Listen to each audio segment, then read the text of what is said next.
బ్రహ్మర్షి సుభాష్ పత్రి పితామహ వారి పాదపద్మాలకు మొదటిగా ఫస్ట్ నమస్కారములు.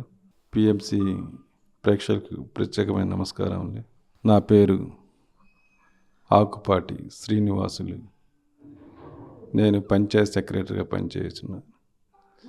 ప్రకాశం జిల్లా దర్శి మండలం కొత్తపల్లి గ్రామ పంచాయతీ కార్యదర్శిగా పనిచేస్తున్నాను. నేను ఈ ధ్యానంలోకి 2009లో మా బ్రదర్ గారి ద్వారా అమరావతి ధ్యాన మహాచక్రంలో అక్కడికి వచ్చేసి అక్కడ చూసి కొంత మానసిక ఒత్తిడిలో ఉంటే అక్కడికి వచ్చేసి ఆ ధ్యాన మహాచక్రంలో పాల్గొని అక్కడ వారి మాటలు, వారి అనుభవాలు, మాస్టర్స్ యొక్క ఉపన్యాసాలు, పత్రిజీ గారి ఉపన్యాసాలు అన్నీ చూసి చాలా ఇన్స్పిరేషన్, ఆశ్చర్యం కలిగింది. అంతకుముందు ఎప్పుడు మనం వినలేదు, చూడలేదు. వీళ్ళేంటి డైరెక్ట్ దేవుళ్ళతో మాట్లాడతానంట, మాస్టర్స్తో మాట్లాడటం, ధ్యానం అంటే ఎంత పవర్ఫుల్ ఉంది అని ఆ పుస్తకాలన్నీ చదివాను. వాటిలో అపారమైన నాలెడ్జ్, అఖండమైన నాలెడ్జ్. ఎంత నాలెడ్జ్ అంటే అంత నాలెడ్జ్. అంతకుముందు ఉన్నప్పుడు ఎలాంటి సంస్థలో కూడా అలాంటి పుస్తకాలు, అలాంటి జ్ఞానము, అలాంటి సులభతరమైన పదాలతోటి అటువంటి నాలెడ్జ్ నేను ఎప్పుడు చూడలేదు. అవన్నీ చూసిన తర్వాత ఎంతో దానికి నేను అట్రాక్ట్ అయిపోయాను. అక్కడి నుంచి వస్తూ నేను పిరమిడ్ని, కొన్ని పుస్తకాలని, కొన్ని సీడీలను డబ్బులు పెట్టి కొనుక్కొని తీసుకొని వచ్చాను. ఇక్కడ మా ఫ్రెండ్స్ చాలామంది అప్పటికి చాలా స్పిరిచువాలిటీలో చాలా వరకు ఎదిగి ఉన్నారు, చాలా జ్ఞానంలో ఉన్నారు. అప్పుడు ఎస్ఎస్వైలో అందరు చేసి ఉన్నాం, మేము కూడా చేశాను. వారు ఎస్ఎస్వైలో కూడా మంచి జ్ఞానంలో ఉన్నారు. భగవంతుడు, స్పిరిచువాలిటీ అసలు ఏంటి, అదేంటి, ధ్యానం, వాటి గురించి బాగా తెలుసుకున్నారు.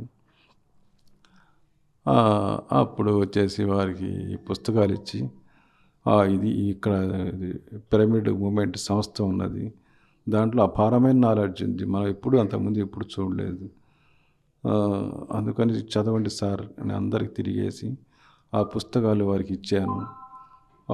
మా ఫ్రెండ్ వై శ్రీనివాసరావు అతను బాగా పుస్తకాలు చదివి బాగా జ్ఞానం ఎక్కడ జ్ఞానం ఉంటే అక్కడ వెంటనే రిసీవ్ చేసుకుంటాడు. ఎప్పుడెప్పుడు చదవాలంటాడు. ఆ పుస్తకాలు సీడీలు చూపించాను.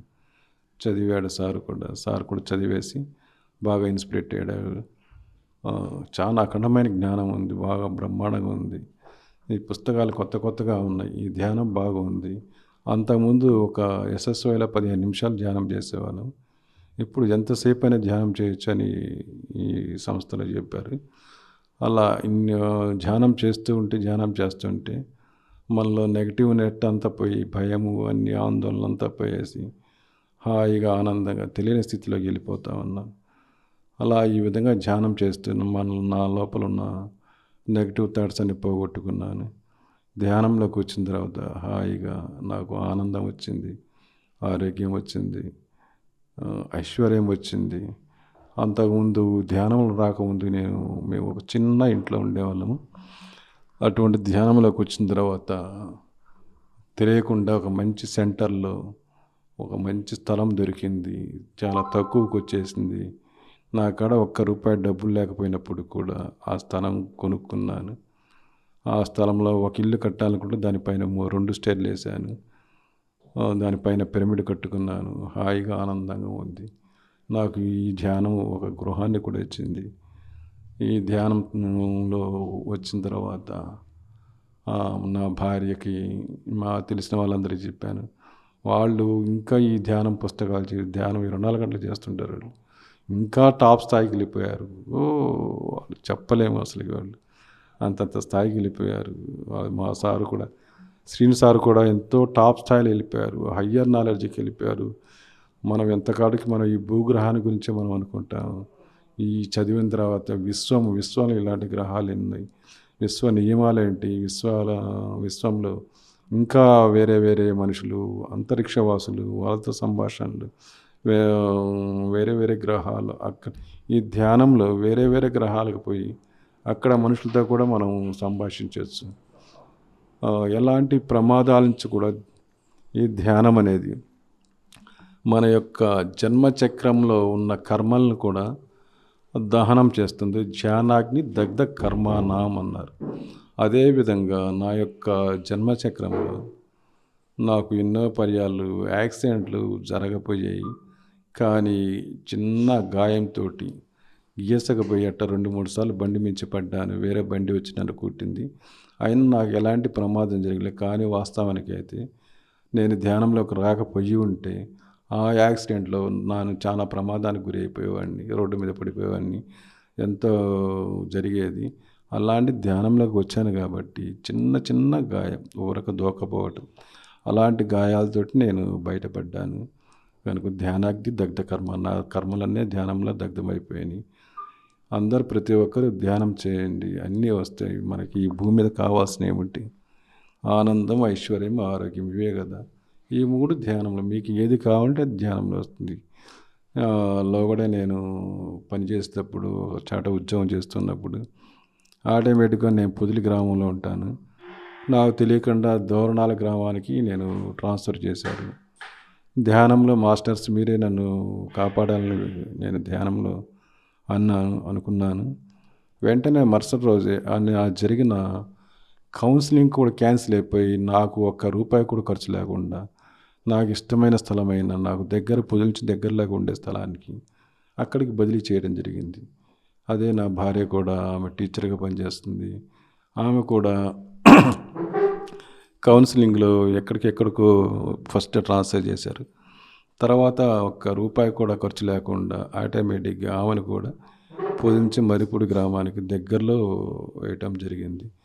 తర్వాత మళ్ళీ నా ట్రాన్స్ఫర్ మొన్న వచ్చింది 2018-19లో.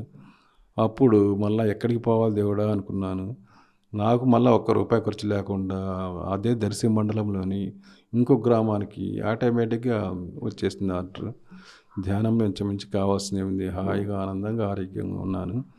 అదిగాక నేను గ్రామ పంచాయతీ కార్యదర్శిగా పనిచేయుచున్నా కాబట్టి ప్రతి గ్రామంలో అనేకమైన సమస్యలు ఉంటాయి. గ్రీవెన్స్ పిటిషన్స్ ఉంటాయి. ఆ పంచాయతీ వాళ్ళ కార్యదర్శి మీద ఎన్నో ఆరోపణలు ఉంటాయి. చేలి గోల కంప్లైంట్ అవన్నీ ఉంటాయి. కానీ నేను పనిచేసిన గ్రామంలో ఒక్క కంప్లైంట్ లేదు. నా గురించి ఎవరు నెగిటివ్గా మాట్లాడరు.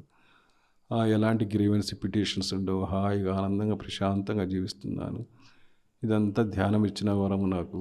అందుకని ప్రతి ఒక్కరు ధ్యానం చేయండి.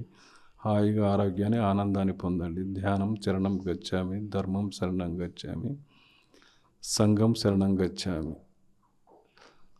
ఈ లాక్డౌన్లో అంతకుముందు గ్రామంలో మా పొదిలి గ్రామంలో వారానికి ఒకరోజు సాయిబాబా గుడిలో ధ్యానం క్లాస్ జరిగేది. మాస్టర్స్ అంతా వచ్చేవాళ్ళు. ఆ రోజు క్లాసు జరుగుతూ ఉండేవి. కానీ లాక్డౌన్ టైంలో ఆ క్లాసులన్నీ ఆగిపోయి ఎవరింట్లో వాళ్ళు ఉండేవాళ్ళు. అంతకుముందు వారానికి ఒక రోజు 2 రోజులు ఎవరో ఒక మాస్టర్లు మా ఇంటికి వచ్చేవాళ్ళు. ఏదో జ్ఞానం చెప్పేవాళ్ళు, అందరూ వచ్చేవాళ్ళం. మంచి జ్ఞానం సత్సంగాలు జరిగేవి. అన్నీ ఎప్పుడు మాట్లాడుకుంటూ ఉండేవాళ్ళం. అటువంటిది లాక్డౌన్ సమయంలో ఎవరింటికి వాళ్ళు పరిమితం కావాల్సి వచ్చింది. అలాంటి సమయంలో పిఎంసి ఛానల్ స్టార్ట్ అయింది. అటువంటి నిరంతరం హాయిగా, ఆనందంగా పిఎంసీలను చూసి వారి యొక్క జ్ఞానము హాయిగా, ఆనందంగా, అలాంటి గ్యాప్ లేకుండా పిఎంసి ఛానల్ బ్రహ్మాండంగా బాగా ఉపయోగపడ్డది. పిఎంసి ప్రపంచాన్ని మొత్తాన్ని మారవడానికి పిఎంసి ఛానల్ చాలా అవసరం ఉన్నది. ఈ పిఎంసి ఛానల్ వారు గ్రామాన్ని తిరిగి వారి యొక్క అనుభవాలు, వారు ధ్యానంలో వచ్చిన విధానము, అన్ని అనుభవాలు అడిగి తెలియజేస్తున్నారు. వారి యొక్క శ్రమకి, వారి పట్టుదలకి, వారు చేసే కృషికి నా యొక్క ప్రత్యేక ధన్యవాదములు తెలుపుతూ ఈ అవకాశం ఇచ్చిన పిఎంసి వారికి తెలియజేస్తుంది. శాకాహారం అంటే అమృతాహారము. ఆకులు తినే మేకలు కొండలు ఎక్కుతున్నాయి, మేకలు తినే మానవులు మంచాలు ఎక్కుతున్నారు. మాంసాహారం అంటే పాపాహారం. ఆ ఆహారాన్ని మానుకొని చక్కటి శాకాహారం, ఆ శాకాహారాన్ని పూజిస్తూ హాయిగా, ఆనందంగా జీవించవచ్చు. మనిషిలో ఎమోషన్స్ కూడా అన్ని బ్యాలెన్స్ అవుతుంటాయి. నాకు ఈ అవకాశం ఇచ్చిన పిఎంసి ఛానల్ వారికి ప్రత్యేకమైన ధన్యవాదాలు తెలుపుతూ ప్రతి ఒక్కరూ ధ్యానం చేయండి, ఆరోగ్యాన్ని ఆనందాన్ని పొందండి. ఏమీ లేదు, హాయిగా ఉన్న ధ్యానం చేస్తే దుఃఖమంతా పోయి మిగిలేదంతా ఆనందమే. హాయిగా ఆనందంగా ఎన్ని సంవత్సరాలు జీవించవచ్చు. జీవితం మీ చేతిలోకి వస్తుంది. ఇంత ప్రతి ఒక్కరు ఇప్పుడు కోవిడ్ ఎక్కువగా ఉంది, అందరూ ధ్యానం చేస్తే కోవిడ్ కూడా మన భూప్రపంచాన్ని వదిలిపోతుంది. ఇప్పుడు ధ్యానం చేయాల్సిన అవసరం కూడా ఏర్పడింది ఈ కోవిడ్కి. ఇక నుంచి ఈ మెడికల్ సైన్స్లో అనేకమైన రోగాలు ఉన్నాయి, వాటికి మందులు లేవు. కొన్నిటి కూడా చెప్తే ఇలాంటి ఈ రోగాలు, అంటువ్యాధులు, ఎపిడమిక్స్ ఇలాంటి వాటన్నిటికి కూడా ధ్యానమే మందు. ఈ కోవిడ్ వచ్చి తగిన వాళ్ళైనా రాకుండా ఉండాలన్నా ప్రతి ఒక్కరు ధ్యానం చేయండి. ఆ కోవిడ్ మీ జోలికి రాదు, కరోనా మీ జోలికి రాదు. వచ్చిన వాళ్ళు కూడా త్వరగా రికవర్ అవుతారు. దీనికి మందు లేదు, ధ్యానమే మందు. ప్రతి ఒక్కరు ధ్యానం చేయండి. ధ్యానాన్ని మించిన ఇంకా ఆయుధం భూమి మీద ఇంకా లేని లేదు. ధ్యానం అన్ని విధాలు, అన్ని సమస్యలకు ధ్యానమే పరిష్కారము. ధ్యానం సర్వ రోగాలకి నివారణి, సర్వ సమస్యలకి నివారణి. నువ్వు ఏది కావాలంటే అది నువ్వే నీ ఆత్మశక్తితో నువ్వు హాయిగా పొందవచ్చు. ఎవరిని దేహిని అడగాల్సిన అవసరం లేదు. నువ్వు కూర్చొని ధ్యానం చేస్తే నీ ఆత్మశక్తితో నీకేం కావాలో అదే వస్తుంది, ఇంటికి వస్తుంది. ఇంత మించిన ఇంకా ఆనందం ఏముంది? ఏదైనా సాధించాలంటే ఎక్కడికో పోవాలి, ఏం అక్కర్లేదు. నీ ఇంట్లో నువ్వు కూర్చొని హాయిగా ధ్యానం చేస్తే నీకు ఏది కావాలంటే అది వస్తుంది. అందుకని ప్రపంచంలో ప్రతి ఒక్క మానవాళి అందరూ ఈ ధ్యానం చేయండి. ధ్యానం చాలా సులభతరం, ఏముంది? కొద్దిసేపు కూర్చొని కళ్ళు మూసుకోవటమే, శ్వాసను గమనించటమే, అంతే. అందరు ధ్యానం చేసేసి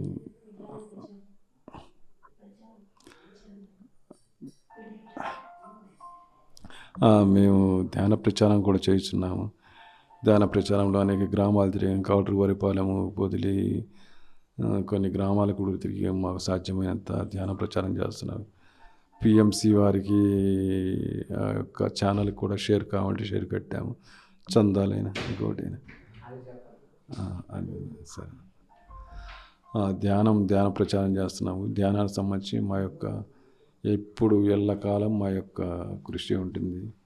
ధ్యానానికి సంబంధించి మేము 24 గంటలు పనిచేస్తుంటాం. ఇలాంటి అవకాశం వచ్చిన వారికి, పిఎంసి వారికి ప్రత్యేకమైన ధన్యవాదాలు తెలుపుతూ సెలవు తీసుకుంటున్నాం.